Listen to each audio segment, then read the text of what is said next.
We have some things to talk about today. Some updates on Jonnu Smith and Zach Sealer. Got some information from Zach Wilson. And Alec Ingold has some interesting interesting things to say about the whole culture stuff. Let's jump into this.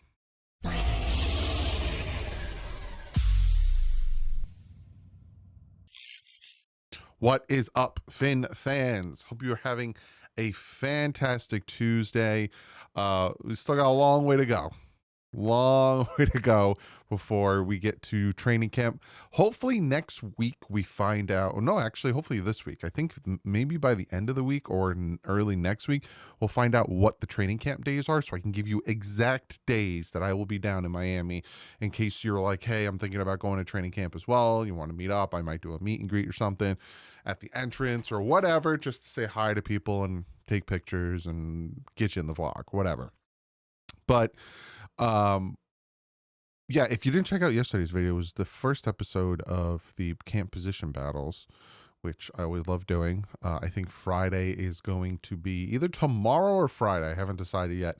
It's going to be running backs, and I think there's going to be a good battle, and I think there's going to be an interesting battle, and I have maybe a little shocker for you guys on that one. But yeah, so today we got some things we want to talk about. I'll make sure I got my information because we're gonna bust out the calendar as well today. Like I said, we got a little update on Jonnu Smith, fluid contract situation. Same thing with Sealer. I will talk about that, and then some tidbits of information from Zach Wilson, Alec Ingold, and the such. So let's start with Jonnu Smith. So Jonnu Smith did not attend the mandatory mini camp last week, but that doesn't mean the tight end will definitely be playing elsewhere this fall. The Dolphins have talked with other teams about trading Smith because he is looking for a new deal after signing a 2-year, $8.4 million contract with the Dolphins before last season. Dolphins head coach said the Dolphins aren't looking to move Smith, but they haven't given him a new contract, so it is still a possibility. During an appearance on WSVN on Sunday, Smith's agent Drew Rosenhaus said the situation is still fluid. Nothing has been resolved yet. Rosenhaus said via Isaiah Smalls, shout out to Isaiah Smalls, it's still an ongoing situation. Smith was one of the few bright spots for the Miami Dolphins last season with 88 catches for 884 yards and 4 touchdowns. From what I'm hearing, the Dolphins, this is the time where the Miami Dolphins will sit back and look at what they have, look how minicamp went and OTAs, and kind of see what's out there and who. It's like the draft with the big draft board where they move pieces. That's kind of what they're doing now, right? Obviously, they're going to try to move Jalen Ramsey, get that money, get about $20 million in cap space, then take that money and allocate it to things that need to be done.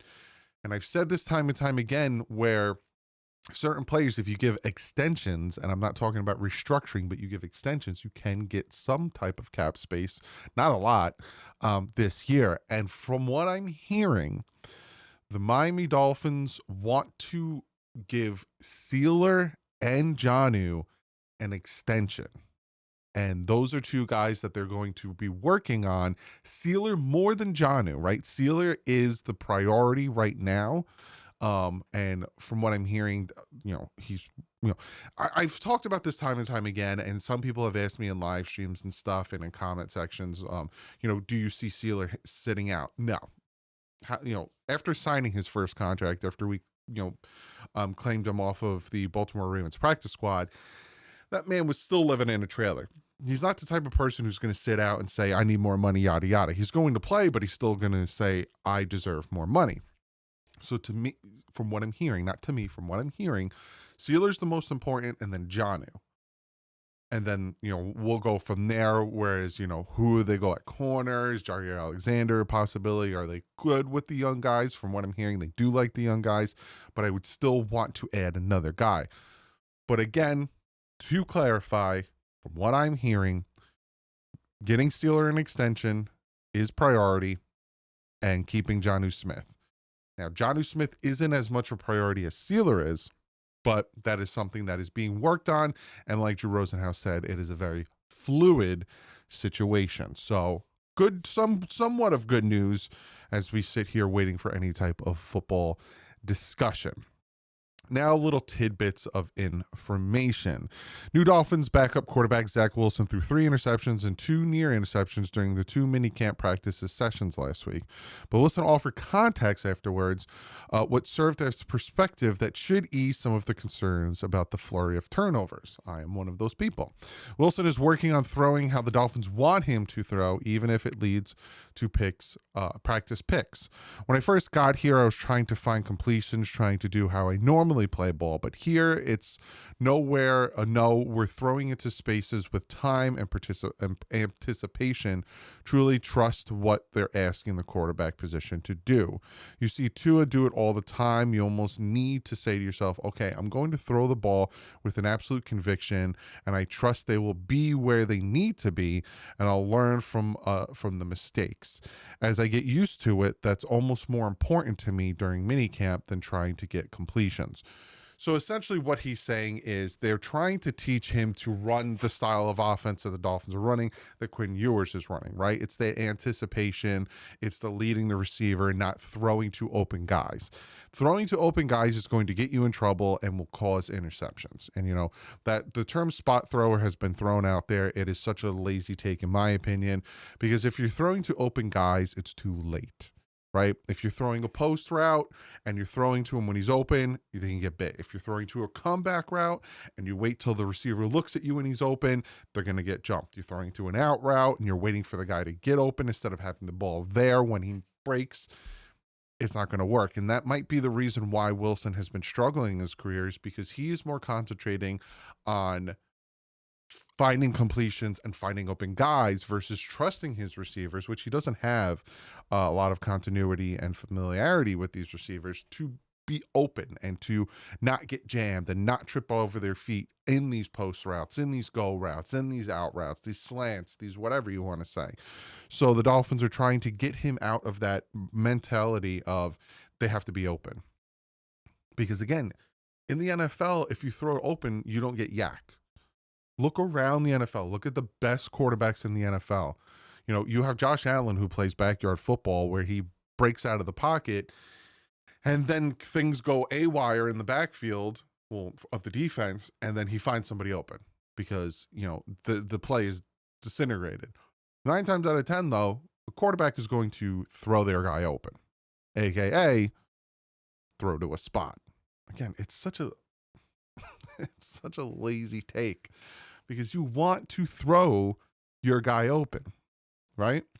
If it's a post route, you trust your guy's going to be there. If he trips over his feet and he falls, it happens. How many times have we seen, I'm trying to think of again, like I've seen Patrick Mahomes throw interceptions because his guy has fallen and he was trusting that he would be there on a post or on a go or on a seam or on a whatever. That's what it is. That's what they're trying to do. Wilson noted he threw an interception Tuesday because somebody came out of a little flatter than I was anticipating, but I ripped it with conviction. The ball sailed over his head. That's the trust factor. Now I know he's going to run the route a little flatter. I still have to throw it in that timing. If I have waited, maybe I still would have completed it. But that's not how this offense is asking. It's throwing in it on time in the scheme, so these fast guys we have can catch it and get some yards after the catch. Exactly. It's about leading your receivers. It's about getting that yak. That's what this offense is about. It's about, you know, you can have these big, massive men, which I wish we did have more of them at receiver, throw 50-50 balls, throw back shoulder passes, throw all those things. And you've seen Tua do it with Devontae Parker. He feasted with Devontae Parker, throwing back shoulders and 50-50s down the sideline. Same thing with Matt Collins. But in this style of offense, it's more about, we don't have those tall receivers. We have those short guys who you need to be able to throw it in these types of situation. Though Wilson's career has been disappointing for a number 2 overall pick, he said this is the first time in his career where coaches have told him he's throwing late at times. McDaniel asked about Wilson last week, and that's the common something for a quarterback who has arm strength like Wilson does. I've never been told before at a place, hey, you're late. But here's an entire step above with good reason. They want these balls out before our guys get to wherever their landmarks are because we are throwing to speed. Sometimes I'll go to the right guy, but isn't fast enough from a coach standpoint. That's not a good rep. Now, obviously, we'll probably talk about this later today on the Dolphin Collective because some people who don't like Tua are going to try to turn this into something, and we all know what it is. But if you understand the concept and if you understand what they're trying to do, it makes sense. You don't want these short, fast receivers. You're not going to throw them again, like I said before, 50-50 balls. You're not going to throw at them. The whole point of this offense is speed, which kind of got picked up on, and I feel like that offense needs to be shifted a little bit. And maybe it is. Maybe they go into more of a run situation, but we'll see. Into the culture aspect of things, and explaining how chemistry has improved, Alec Ingold admitted that last season there was a little struggle inside the locker room. It's the little things, detail of communication. The 2024 offseason didn't go how you want. Things kind of piled up. You saw that in the first part of the year, guys fought through it. And this year, you have some intention without all the friction. I don't think we had OTAs like this last year. I don't think guys were as dialed in as they are. We learned the lesson. You can't wait until it happens.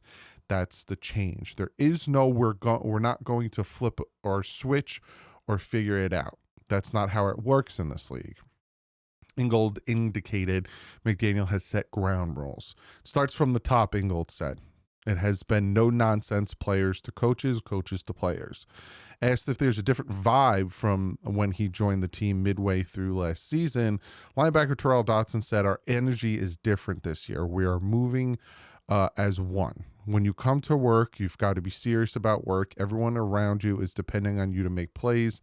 A sense of urgency. We've got to go.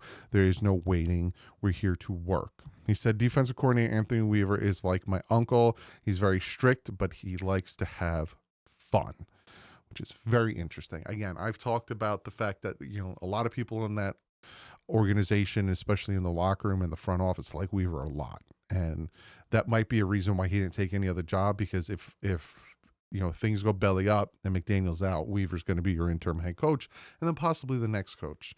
Running back Jalen Wright appreciated that Jeff Wilson Jr., who remains unsigned, mentored Wright as a rookie last season. He was a guy that talked to me when I was down, got me back up. It hurts to see him leave. He's an older brother to me, took me under his wing, told me how to be successful in this league. Wright has said he's gained 6 pounds and lost a lot of body fat, gained a lot of muscle. That's why I look bigger. I'm very excited to see what he can do in this next year of this offense, especially if he got bigger. I'm going to talk about it again either tomorrow or Friday when I talk about the running backs and that whole competition, because it's going to be very interesting. Obviously, Devon Achane is your starter, but is there a legit competition for that number 2 spot, or is it going to Jalen Wright? We'll talk about that, but comment below. Let me know what you think about the Sealer and Jonnu situation, what you think about what Zach Wilson had to say, what Alec Ingold and Terrell Dotson had to say about the chemistry and all that stuff. And before we get out of here, I have your fact for the day. Cornerback Jalen Ramsey entered his 8th NFL season in 2023, his first in Miami, with 19 interceptions and 92 passes defended and 108 career regular season games. Maybe the fact that I got that fact is somewhat of a sign that the Miami Dolphins will finally trade him. We will see. But I will see you tomorrow in the next video. Like usual, stay classy and fins up.